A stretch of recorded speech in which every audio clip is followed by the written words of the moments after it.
فیسبوک ټولو معززو ملګرو سلامونه او احترامات مې ومنئ. الله دې وکړي چې چېرته شپه وي شپه مو په خیر تېره شوې وي او ورځ وي ورځ مو په خیر تېره شوې وي او الله دې وکړي چې تېر شوي درسونو کې کومې ستونزې سره مخ نه وئ او ټول درسونه مو زده کړي وي. ملګرو نن انشاءالله نن به د ګرامر د برخې اخرنی درس وي او نن پاست سیمپل ټینس یا سیمپل پاست ټینس نن به دغه ټینس تدریس کوو. وروسته د دې نه به مستقیما د محاورې یا د کنورسیشن هغه طریقو او اصولو ته بنیادي اصولو ته داخلیږو چې د هغه په اساس موږ بالکل په انګلیسي ژبې روانې خبرې وکړای شو. خو بیا دا چې مخکې د دې نه چې موږ اصلا اساسي هدف زموږ د ویډیوګانو دا و چې موږ البته انګلیسي خبرې زده کړو، خو دا چې تر اوسه پورې موږ دغه مقدمتي شکل سره مثلا په انګلیسي ګرامر نه ډېر تمرکز وکړو. د دې هدف دا و چې بغیر د انګلیسي ګرامر نه هغه کنورسیشن هم ناممکن دی، نشونی دی. یعنی کله چې یو څوک دویمه ژبه یا خپله مورنۍ ژبه نه وي دویمه ژبه زده کوي، هغه د انګلیسي د مثلا که د انګلیسي ژبه زده کوي د انګلیسي د ګرامر په زور زده کوي. مثلا که څوک عربي زده کوي د عربي ژبې د زده کړې دپاره هغې دپاره صرف نحوه چې هغه هم ګرامر دی، صرفي او نحوي قواعد باید زده کړي، د هغې په اساس باندې مخته لاړ شي عربي زده کړي.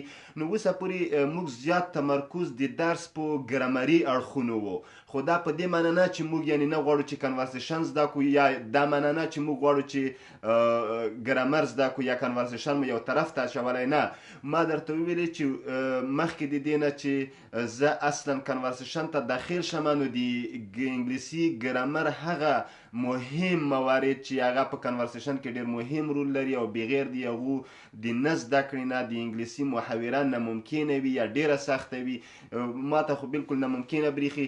نو هغه موارد ما تدریس کړه. نن اخرنی درس د انګلیسي ژبې د ګرامر دی چې نن به پاست سیمپل ټینس یا سیمپل پاست ټینس وي. وروسته د دې نه به انشاءالله موږ مستقیما د ابتدا څخه د انګلیسي ژبې د محاورې هغه اصولو او طریقو ته داخلیږو چې د هغې په اساس او د همدغه ویل شوي ګرامري قواعدو پر اساس موږ یعنې به د دې جوګه وو چې ډېر په اسانۍ او راحت سره د انګلیسي خبرې تکلم وکړو او ډېر په اساس مخته لاړ شو. نو مرګلو د سیمپل پاست ټینس یا پاست سیمپل ټینس په مورد مخکې د دې نه چې داخل شم بیا هم در حالی کې چې موږ تر اوسه پورې دا دریم پاست سیمپل ټینس دی چې موږ یې وایو او په هر ټینس کې مقدمتي خبرو کې زه دا یادونه کوم چې سیمپل ټینسونه دوه مواردونه بحث کوي، هم اکشن ښیي هم سچویشن. له بده مرغه چې ما ته ځینې مرګلي در حالی کې چې د ښه پیشرفته کورسونو نوټونو کاپیانې میسنجر کې رالیږي هغې ته سیمپل ټینسونه تعریف کړي وي، هغې کې خاص اکشن وي، نو په سچویشن یې تمرکز نه وي کړی یا سچویشن برخه نه یا سټیټ اف بینګ یې تماسک نه وي شوی.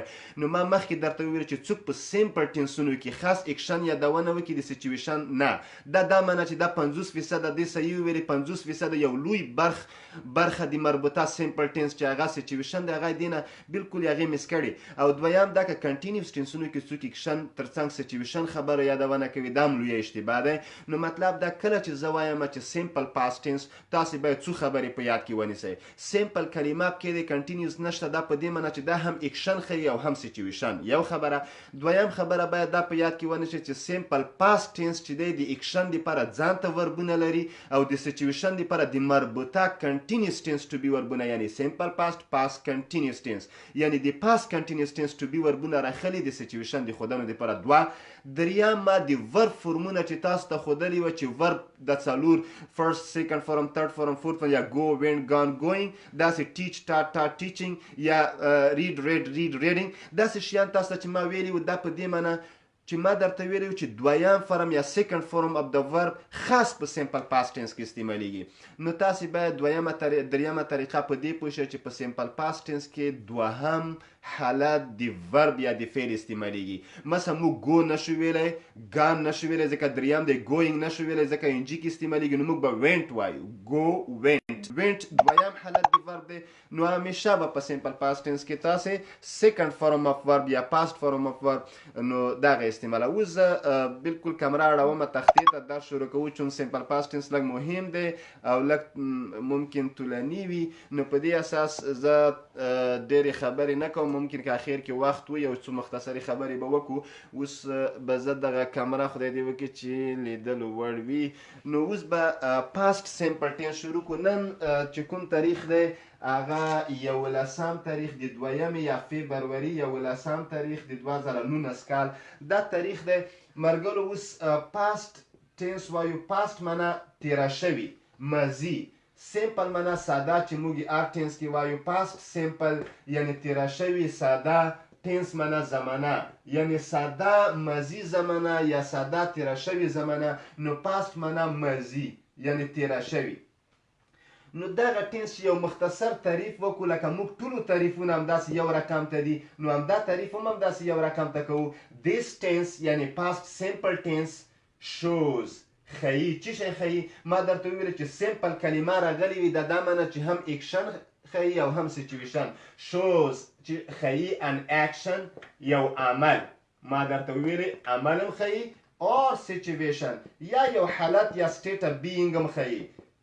داسې یو عمل او حالت ښیي which کوم چې یعنی دغه اکشن یا سچویشن started شروع شوی وي. وګوره مرګلو دغه started کې دویم فارم استعمال شوی دی. یعنی مطلب دا چې په past tense کې past form of verb یا second form of verb استعمالیږي. started شروع شوی وي کله in the past په ماضي کې. یعنی پاست سیمپل ټینس داسې یو اکشن یا سچویشن راښیي چې دغه اکشن یا دغه سچویشن په ماضي زمانه یا تیره شوې زمانه کې شروع شوی وي end او ended او ختم شوی وي in the past په ماضي کې. in the past په ماضي کې یعنی داسې یو اکشن سچویشن چې ماضي کې شروع شوی وي او ماضي کې ختم شوی وي at particular time. وخت چې شی وي لکه موږ په فیوچر ټینس کې مو وایو چې at particular time, at specific time, at clear time, at definite time.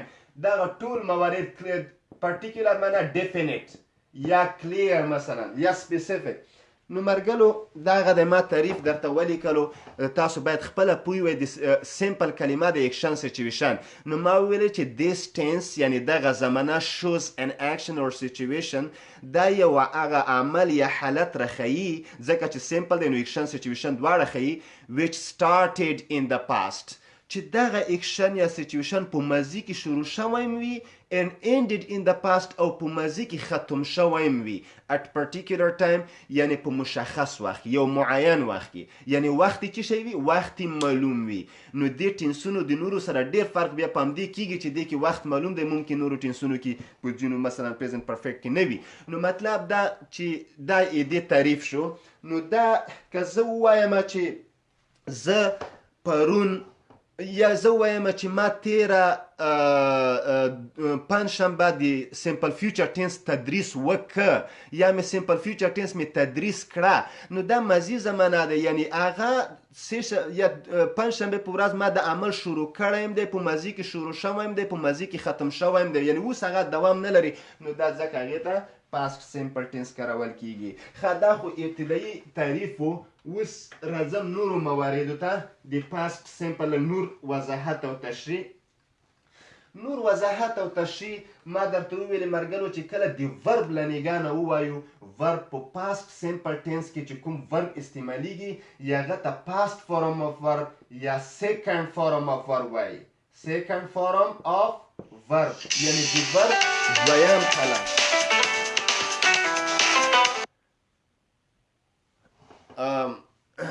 او بخیر مرګلو داخلي زنګ پې راغلو. یو مرګلي مې زنګ ووالو خدای دې وکړي مشکل نه وي. نو داخلي زنګ پې راغلو. نو مرګلو دې کې چې کوم استعمالیږي هغه سیکنډ فورم اف ورب دی. د ورب دویم حالت یا پاست فورم اف ورب. نو دې په اساس چې سیکنډ فورم اف ورب استعمالیږي دې کې لږې خبرې کوو. دغه ورب په دې اساس باندې په دوه ډوله دی. یو ته ریګولر وایي. ریګولر معنا منظم.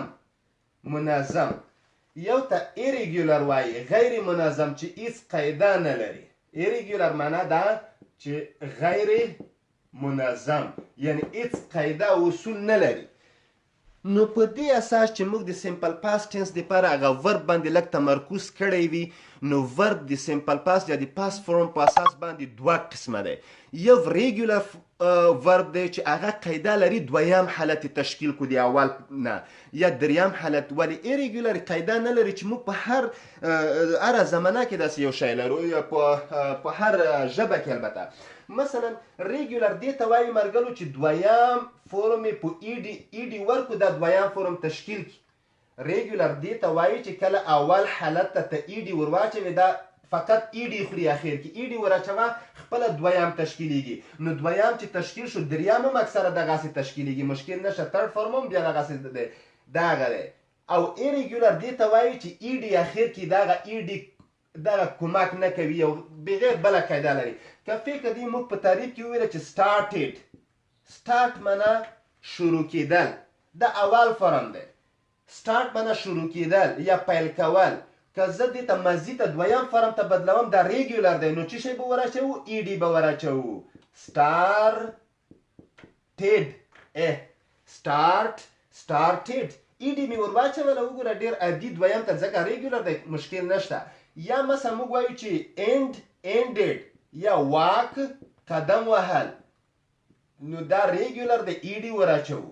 واک walked، talked، claimed. وګوره دا rained.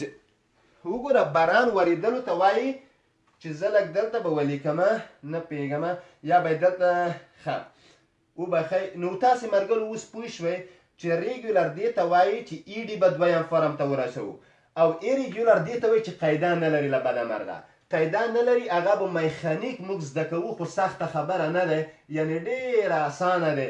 ځکه چې تاسې ته زه بیا فورمونه درکومه چې دا فورم دغه حالت دویم دی دا دریم دی، تاسې به هغسې منظم زده کوئ.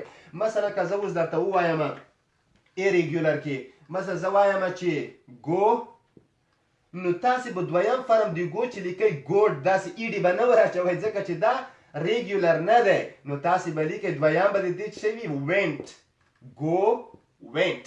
نو چې کله دا فرق چې go went gone، وګوره دریم یې بیخي بل دا ایریګولر دی. وګوره قاعده نه لري، ایډي نه دی خوړلی دویم او دریم هم نه دی خوړلی. نو څلورم خو اسان دی ګوینګ ور اچوي. اول ته آی ان جي ور اچوه، هغه څلورم خو ډېر اسان دی. speaking walking talking. ښه د دویم او دغه دریم کې یا دویم او دریم کې لږه ستونزه وي مرګلو چې دا یو ریګولر دی. که ریګولر وي نو تاسې ایډي ور اچوئ، که ایریګولر وي قاعده نه لري نو مجبور هغه تاسې څه شی کوئ؟ یاد کوئ. ځینې وخت داسې هم کیدای شي چې ټول فورمونه یو رقم ته وي، هېڅ تغییر هم نه پکې راځي. او ځینې وخت داسې وي چې فورمونه یو رقم ته وي لکه ریډ ریډ، همداسې سپیل کې فرق نه راځي، ولې دویم فرم په تلفظ کې فرق لري چې ریډ دغسې ویل کېږي. مرګلو دغه مختصر هغه و د سیکنډ فورم په باره کې. نو اوس ځمه یو بلې برخې ته چې دې ته تشویش مه کوئ. زه بیا چې کنورسیشن اصولو ته داخل شم ټول سیکنډ فورم، ترډ فورم، فورت فورم، دا فرست دا ټول درته ښیم. اوس دویمه خبره ما وویل چې سیمپل ټینسونه هم اکشن ښیي او هم سیچویشن یا سټیټ. صحیح دی؟ نو سیمپل پاست ټینس اکشن دپاره سیکنډ فورم استعمالیږي. سیکنډ فورم استعمالوه د ورب. سیکنډ فورم د څه شي؟ آف ورب استعمال. د ورب دویم حالت استعمال که په اکشن کې مثبته جمله کې. یا مثلا ډیټ چې دی دې په اکشن دپاره ډیټ دی، کوم اکزلري چې راځي یا ټو ډو ورب چې دی هغه ډیټ دی. مرګلو د ډیټ خپله دویم فرم د څه شي دی؟ د ډو دویم فرم ډیټ دی، دریم یې ډان دی او څلورم یې ډوینګ دی. نو دا خپله دویم فرم دی. نو ځکه دا د ډیټ چې دی د خاص په سیمپل پاست ټینس کې استعمالیږي ځکه چې دا سیکنډ فورم دی. نو ډیټ چې چېرته استعمال شوی وي تاسې باید پوه شئ چې خاص سیمپل پاست ټینس دی. دا هم د شي دا په اکشن کې. په سیچویشن کې یا سټیټ کې ما درته وویلی چې د پاست سیمپل ټینس د پاست کنټینیوس ټینس ټو بي وربونه راخلي چې پاست کنټینیوس ټینس ټو بي وربونه واز او ور دي. چې شی واز او ور مرګلو دا هم سیکنډ فورم دی. واز دی is the second form دی. the is او am second form was دی. I am a student. I was a student. We are ها یا she is a student. she was student. او ور چې دی ور د آر سیکنډ فارم دی ماضي حالت دی. وی آر سټوډنټس موږ شاګردان یو. وی ور سټوډنټس موږ شاګردان وو یعنی و شاګردان نه یو. نو مطلب دا چې وګوره دا خپله سیکنډ فارم دی او دا هم سیکنډ فارم د آر دی او دا سیکنډ فارم د ایز او ام دی. نو مطلب مرګنو چې ما درته وویله چې سمپل پاست ټینس کې سیکنډ فارم همیشه استعمالیږي خو دلته د پاست کنټینیوس ټینس ټو بی وربونه راغلي دي ځکه دا د پاست کنټینیوس ټینس دی. د سچویشن لپاره به دا استعمالوئ او اکشن لپاره به یا سیکنډ فارم په مثبته کې یا به ډیډ استعمالوئ او چې ډیډ استعمال شو بیا به تاسې هغه نشه استعمالوئ دویم سیکنډ فارم. ښه اوس مرګلو جملو ته داخلیږم دې باندې الحمدلله تاسې پوه شوئ. اوس به زه جمله ولیکم. زه همیشه ما قاعده او طریقه دا دی چې زه مثبته جمله لیکم منفي او نیګیټیو انټراګیټیو انفارمیشن دا نه لیکم ځکه چې تاسې خپله پوهیږئ بیا طریقې مزداري. نو افرمیټیو سنټنس که زه ولیکم مثبته قاعده سبجیکټ یا ناون دلته واچوه آی وی یو دی هی شي اټ شاکر فاروق دا واچوه بیا سیکنډ فارم اف ورب واچوه ځکه چې ما درته ووی سیکنډ فارم اف ورب چې تاسو به سمپل پاست ټینس کې همیشه دویم فارم دی ورب استعمالوئ. که گو وي went که سپیک وي spoke که واچ وي watched که واک وي walked. نو تاسې به دویم فارم استعمالوئ او بیا کمپلیمنټ واچوه چې څه شی مو خوښ وي هغه واچوه چې څه رقم ته جمله مکمله کوی شئ معقوله هغسې معقوله تکمیل کوئ مشکل نشته. مثلا زه آی اچوم آی زه آی معنا زه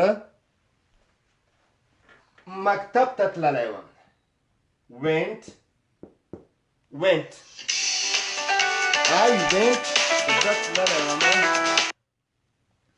I went وبخی چې داخل ته نه زنګ وهل کېږي. I went زه تللی وم چیرته I went to school زه مکتب ته تللی وم کله پرون تیره هفته تیره دوشنبه دا به زه شاته درته وایم I went to school yesterday زه پرون مکتب ته تللی وم یعنی دی ما تاک پرون شروع شوی دی او پرون ختم شوی دی اوس نه یم اوس دلته یم. I went to school وګوره دا سیکنډ فارم دی. مثلا زه یو ووایم چې she spoke speak خبرې کول spoke خبرې وکړې دویم فارم دی ځکه سیکنډ فارم. she spoke with me هغې ما سره خبرې وکړې last night she spoke with me yesterday she spoke with me last week چې دا ټایم ایکسپریشن به زه خېټې مرګلو ته وایم داسې.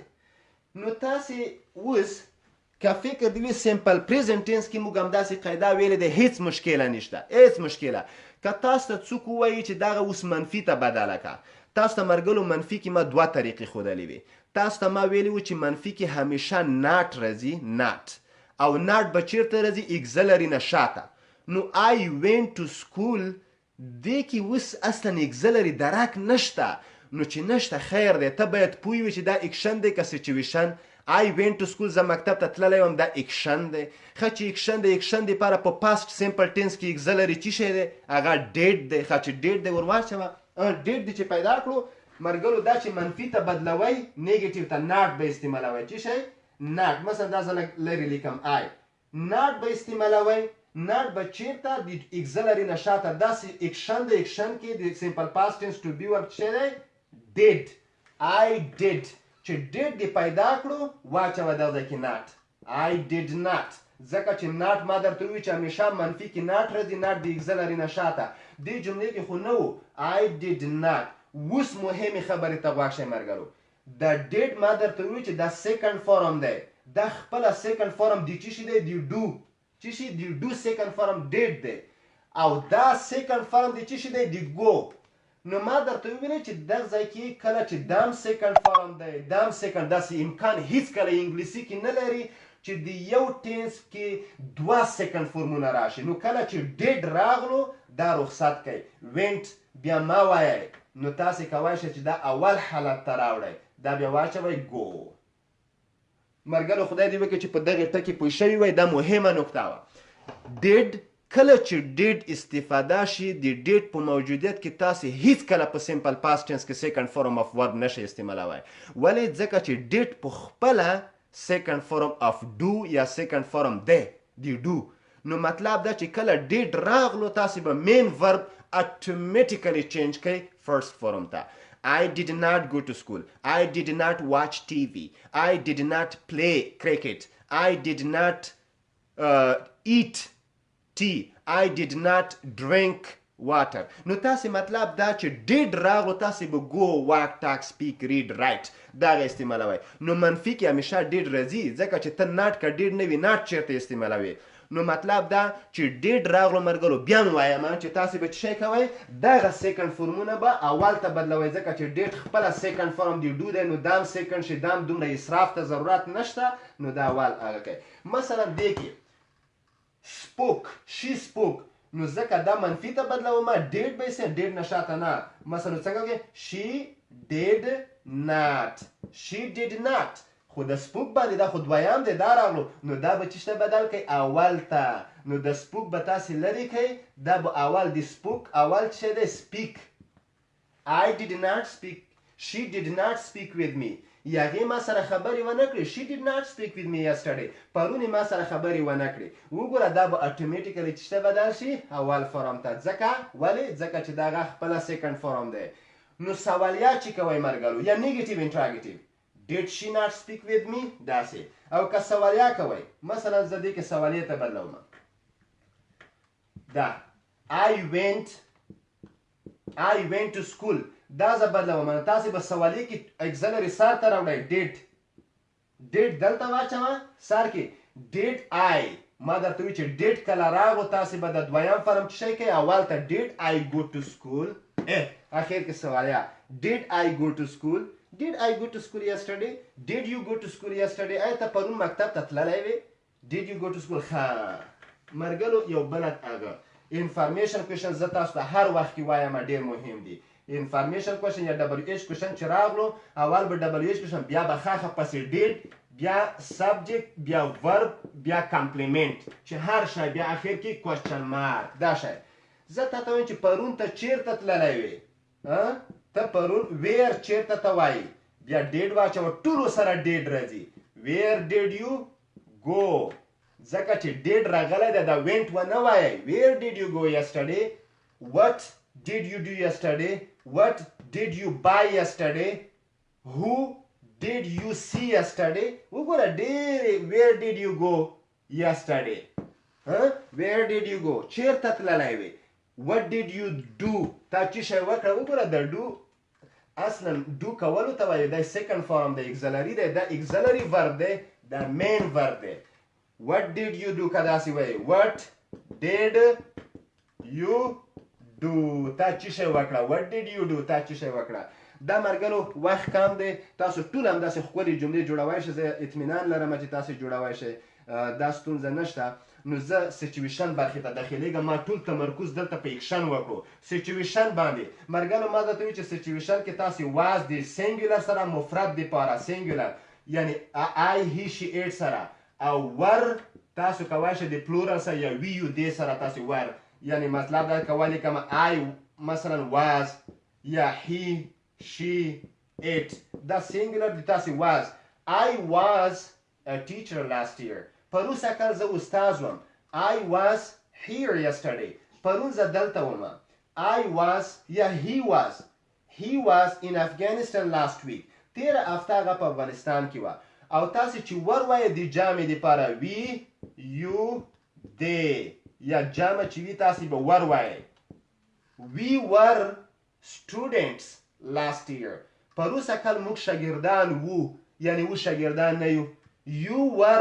You were my friend last year پروسه کال ته زما مرګلی وې یعنی you are not my friend now because you were my friend last year.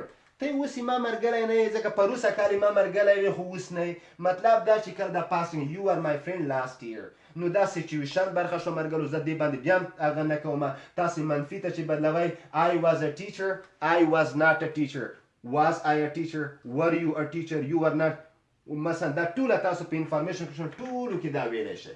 زه تا ته داسې وایم چې ته پرون چیرته وې ویر که انفارمیشن کوېشن وکړې ویر ور یو یسټرډې ویر ور یو یسټرډې ته پرون چیرته وې نو تاسو کولی شئ انفارمیشن کوېشن هم استعمال کړئ ښه پسې هغه ټینس ټو بي وربونه دا لینکینګ ورب دی اصلا خو خیر ښه په هر صورت مرګلو اوس ټایم ایکسپریشن ته راځم ما وویلې چې د سمپل پاست ټینس ټایم چې شی دی معلوم دی ډیفینټ دی ټایم یې پرټیکولر دی کلیر دی نو راشه چې په سمپل پاست ټینس کې کوم ټایم ایکسپریشن ته ولې زه د 25 دقیقو ته رسېدلې ښه مرګلو په سمپل پاست ټینس کې ټایم ایکسپریشن ډیر مهم دی چې تاسو پوه شئ چې په پاست ټینس کې موږ کوم د وخت د مشخص کولو د وخت د معین کولو لپاره کوم کلمات موږ استفاده کولی شو کوم ایډوربس اف ټایم استعمالولی شو مثلا تاسو به یو سمپل پاست ټینس کې اول تاسو به وایئ چې یسټرډې دا معنا چې پرون مرګلو بیا هم درته وایم په سمپل فیوچر ټینس کې مرګلو ډېرې زبردستې جملې جوړې کړې وي خو کله به د ټایم ایکسپریشن د جملې منځ ته ور واچولو دا کار مه کوئ همیشه د ټایم ایکسپریشن اخر د جملې کې استعمالوئ چې جمله مکمله شوه دا ور واچوئ که بیا ډېر نه درېږئ جملې سر کې واچوئ خو منځ کې مه اچوئ زه اوس یسټرډې پرون I went to school yesterday زه پرون مکتب ته تللی وم مثلا I was سچویشن کې I was in Kabul yesterday. پرون زه په کابل کې وم. تاسې داسې ویلی شئ پرون زه کابل کې وم دا مې د ډې دویم د ډې هغه ورځ بیفور چې مخکې دی بیفور معنا مخکې yesterday هغه ورځ چې مخکې د پرون نه وه مخکې د پرون نه څه شی وي موږ ورته وایو چې پرون نه بله ورځ موږ تاسو پرون نه بله ورځ د ډې بیفور یسټرډې نو دا هم په سمپل پاست ټینس کې د ډې بیفور یسټرډې ډېر استعمالیږي مثلا زه تاسو ته وایم چې I was sick زه مریض وم د ډې بیفور یسټرډې I was sick the day before yesterday پرون نه بله ورځ زه مریض وم یعنې اوس مریض نه یم I am fine now I am not sick anymore so I was sick the day before yesterday ښه دریم ډېره مهمه دی مرګلو دریم ته ښه غوږ ونیسئ ښه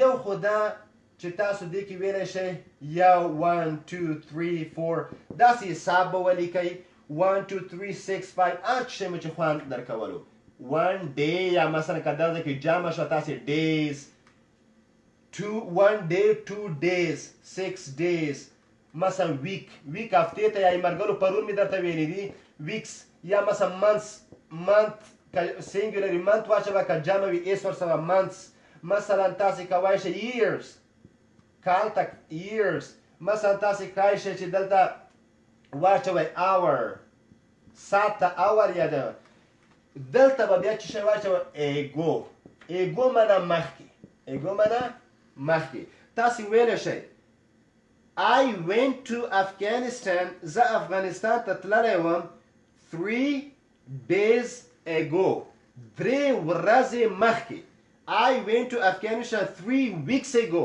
زه 3 هفتې مخکې تللی وم نو مرګلو تاسو ښکلې جملې دلته جوړوئ شئ خو داسې به جوړوئ I went to Afghanistan 6 months ago 6 میاشتې مخکې زه افغانستان ته تللی وم یا وایئ سچویشن کې زه 6 میاشتې مخکې په کابل کې وم I was in Kabul 6 months ago یعنی 6 میاشتې مخکې زه په کابل کې وم نو تاسې به 1 2 3 1 week ago 2 weeks ago 3 weeks ago 6 weeks ago 1 month ago 2 months ago 6 months ago لکه تاسې داسې ویلی شئ 1 year ago یو کال مخکې 6 years ago 9 years ago مثلا زه اوس 10 کلن یم مثال زه وایم I was 20 years old 10 years ago زه 10 کاله مخکې 10 کلن وم I was 20 years old 10 years ago زه 10 کاله مخکې 10 کلن وم یعنی دومره پیچیده او مغلقې جملې اوس تاسې کولی شئ چې د دغه ټینس په زور او د ټایم ایکسپریشن په کومک باندې تاسې څه وکئ زده کئ ښه یا مثلا بیفور څلورم بیفور هم تاسې ویلی شئ بیفور 6 days داسې ویلی شئ 6 ورځې مخکې بیفور 6 days خو اصلا ښه خبره دا ده چې تاسې وایئ چې دغه یو بله قاعده څلرمه چې ډېره مهمه ده ملګرو ټایم ایکسپریشن کې هغه چې شی دی هغه څلرم ډېر مهم هغه لاست معنا تیره شوي تیره شوي یا تیره لاست ویک تیره هفته لاست منث تیره میاشت لاست جنوري تیره جنوري لاست فرایډے تیره جمعه نو تاسو ملګرو دغسې یعنې کولی شئ ډېرې زبردستې دغه لاست فرایډے لاست منث لاست سپرینګ تیر پسرلی لاست تاسو دغه شیان ملګرو ویلی شئ خو لاست ډے تیره ورځ لاست ډے تیره ورځ لاست نایټ تیره شپه تاسې اوس دغسې هم ډېرې ښکلې جملې ملګرو جوړوی شئ زه ووایم I was sick last Friday تیره جمعه زه مریض وم I was sick last Friday یا سیچویشن کې I went to the doctor last Friday مثلا I was 10 years old last spring یعنی تیر پسرلی زه لس کلن وم I was 10 years old last spring یا مثلا تیر کال هغه ما ملګری و یا ما هغه تیر کال ولیدو I saw لیدل سا دویم فرم دی I saw him last year تیر کال I saw him last month I saw him last January تیره جنوري ما ولیدو نو ملګرو زه پاست سیمپل ټیسټ ته په همدې ځای خاتمه ورکوم زه به د کمره راواړوم وبخئ چې 11 دقیقو ته رسېدلی دی نو ښه ملګرو پاست سیمپل ټینس خلاص شو او ډیر مهم ټینس و او ډیر زبردست ټینس و ډیرې ښکلې خبرې پې کیدای شي په سیمپل پاست ټینس کې یعنی که څوک دغه ټایم ایکسپریشن نه پوهېږم چې د ښه که څوک ټایم ایکسپریشن یعنی منظم زده کړي او ښه یې زده کړي ملګرو یعنی ډېر ښکلې جملې جوړوی شي I was a teacher last year تیر کال زه استاز وم دا منه چې زه اوس استاز نه یم سیمپل پاست ټینس هم اکشن ښیي هم سیچویشن اکشن دپاره سیکنډ فارم استعمالیږي او کله ډیډ ملګرو که ډېر یو تخنیک درته ښیم یو طریقه درته ښیم تاسو همیشه په مثبته جمله کې باید مین ورب سیکنډ فارم ته بدل کړئ ځکه ډیډ په هغه کې نه راځي په مثبته جمله کې چې تاسو او تاکید امفاتیک دپاره راځي چې هغې ته امپاسایز دپاره راځي امفاتیک ډو وایي هغه راځي خو هغې نه خیر د هغې نه بیا شاته بحث کوو خو که ډېره لاره د نه ورکه شوه سیکنډ فارم د یو ورب زده نه و او تاسې ماضي کې غوښتل خیر دی د ډیډ ورسره په مثبته استعمال کوئ مثلا تاسې وینټ نه دی زده چې ګو دویم فارم څه شی دی چې زه استعمال کړم نو تاسو داسې وایئ چې I go to school yesterday نو داسې جمله زه یعنې پرون مکتب ته ځم دا غلطیږي نو خیر د بله طریقه درته وښیم خیر داسې ووایئ I did go to school yesterday ځکه ډیټ چې راغلو بیا هغه ګو مین ورب دویم حالت ته نشي بدلوی بس دا مې یو رقم ته یعنې ښه دی چې ته ووایې د دې په ځای چې I go to school yesterday بهتره دی چې ووایې چې I did go to school yesterday ولو که د تاکید دپاره کارول کېږي خو یو تخنیک دی موقت وخت دپاره چې تاسو اشتباه مخنیوی وکړئ اندا کې بیا وربونه دویم فرمونه زده کړئ بس دا یو تخنیک و تاسو دپاره چې ما وښودو البته ځینې ملګري به په پوه شوي وي ځینې نه خو مقصد یو طریقه مې درته یو څنګه ووایم یو چال مې درته وښودو یو چال که دویم فرم مو نه وي زده دا کار ونه کوئ خو خیر که ډېر فشار دې نه راغلو او ضرور وه چې تاسې په سیمپل پاست ټینس مثبته جملې کې خبرې وکئ او دویم فرم د هغه ورب چې تاسې زده دی هغې مو دویم نه و زده بیا ډیډ استعمال کوئ هغه ځکه بیا چې ډیډ راغلو بیا هغه دویم استعمالیږي نه اول استعمالیږي مثلا سپیک دی دویم نه دی زده ته وایې چې ما هغه سره پرون خبرې وکړې که ته وایې چې I speak with him yesterday دا معنی چې زه پرون د هغې څه خبرې کوم دا صحیح نه شوه نو ته به وایې I spoke with him yesterday د زده نه دی دویم فرم نو ته به وایې I did speak with him yesterday I did speak with him yesterday نو بیا ډیټ په مثبته کې استعمال کا بس بیا ضرور نه دی چې تا هغه ورب دویم فارم ته دا یو چال مې درته وښودو چې څنګه خو دا کار مه کوئ ځکه چې دغه ډو د امپاتیک یا تاکید دپاره استعمالیږي نو دلته تاسو د بل مطلب دپاره استعمالوئ خیر یو چال دی اضطراري حالتو کې استفاده ترې کولی شئ خو تاسو کوشش وکړئ چې د ورب سیکنډ فارم او تھرډ فارم هم زده کړئ انشاءالله چې موږ کنورسیشن ته داخل شو زه به تاسو ته انشاءالله هر ورب چې تاسو ته لیکم تاسو ته به لغات درکوم هغه د وربونو سیکنډ فارم او تھرډ فارم به زه تاسو ته حتما ښیم او فورت فارم خو ماشاءالله ټولو زده دی ځکه خاصه انجي وراچوه گو ګوینګ واک واکینګ ټاک ټاکینګ ریډ ریډینګ خو خاص مشکل په دویم او دریم کې دی چې واک واکډ ټاک ټاکډ یا سپیک سپوک یا گو وینټ یا دغسې شیان دي خو خیر سی سا نو هغه به انشاءالله زده شي مشکل نشته بس دغه نن ورځ زموږ د ګرامر برخې اخرنۍ ورځ وه انشاءالله راتلونکې ورځ چې پنجشنبه به وي موږ به د کنورسیشن یا د محاورې بنیادي اصولو ته داخلیږو انشاءالله العزیز مرګلو اطمینان درکوم چې تاسو به بیا ډېرې روانې خبرې په انګلیسي کې کولی شئ خو یو خواهش کوم چې دغه ټینسونه د ټول درسونه چې تکرار شوي دي او تیر شوي دي دا یو وارې مرور کړئ یو وارې بیا یو تکرار پرې وکړئ نو انشاءالله العزیز چې بیا به کومه ستونزه نه وي کومې ستونزې سره به نه مخ کیږئ اکشن او سچویشن باندې دواړو نه او د پاست پریزنټ فیوچر چې موږ ویلي دي او پریزنټ کنټینیوس ټینس دا ډېر مهم دي نو دې باندې یو یعنی بیا یو مرور وکړئ نو مرګلو راتلونکی درس به زموږ راتلونکي پنجشنبه د افغانستان په وخت د شپې په 8 بجې او کنورسیشن اولنی درس وي یعنی اوسه پورې موږ کنورسیشن دپاره زمینه مساعده کړه راتلونکی به کنورسیشن اولنی درس وي چې ابتدایه د معرف ډېرو ښکلو طریقونه به انشاءالله استفاده کوو نو نوره مو ځورومه نه تر بعدي درسه پورې مو په لوی او متعال خدای سپارمه ښه وختونه او ښې چارې